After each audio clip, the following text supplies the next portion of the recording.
2024 nga misugod atong January of 2023, calendar year 2023. Di natay original mga scholars nga 800 base sa record nato nga gihatag ni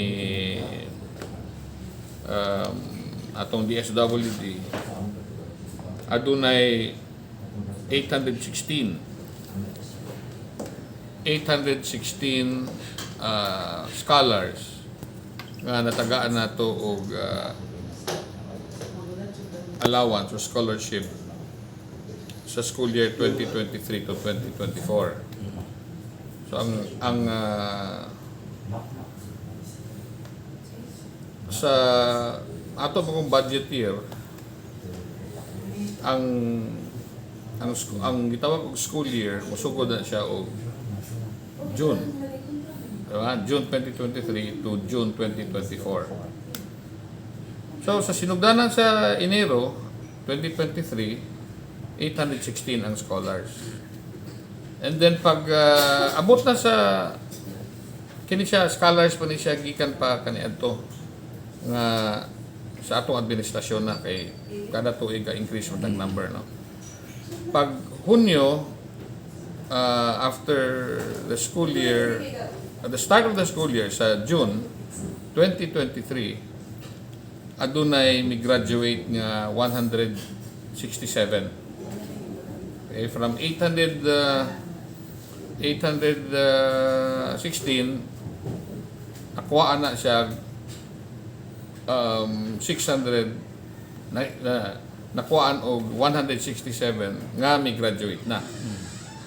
Okay? So ang mi-avail na from June to December 31 of 2023, ang atong scholars na lang nabilin ato was or were 617. Okay? So pag re-enacted budget kanang 617, mura na siya ay maka-avail of the same scholarship kung gaskoy lang pa sila sa 2020 ko na. Sa sugod karong January up to 20 December 2031. Kaya na matay re-enacted, kung re-enacted budget naman ta, because we consider that as an obligation sa atoa. Murag contract man na namatay kontrata nila nga gikan sila sa first year paingon sa fourth year nakasugod naman sila first year kontrata na ato na agreement nila manay ma-re-enacted. So 617 technically ang makabalik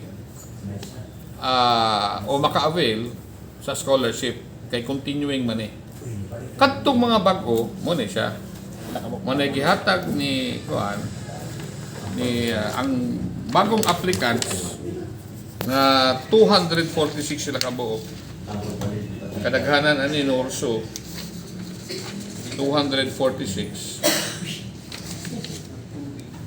Okay. Dili ni siya maka-avail bisa pag i-retroact ni atong bisag dapat ay kwarta unta atong June. May ga-apply ni sila sugod pa atong June. Pero ang budget ang ma-retroact ito rang original nga 617. Kay sila ra may atong itong mga 167 wala naman, naka-graduate naman.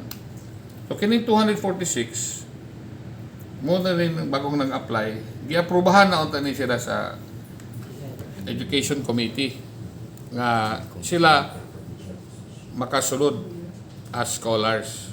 Sugod sa karon sa January bisag June na pod paingon na po sa June 2024. Now, tungod sa re-enacted budget, dili sila kasulod until ma-approve ang atong budget.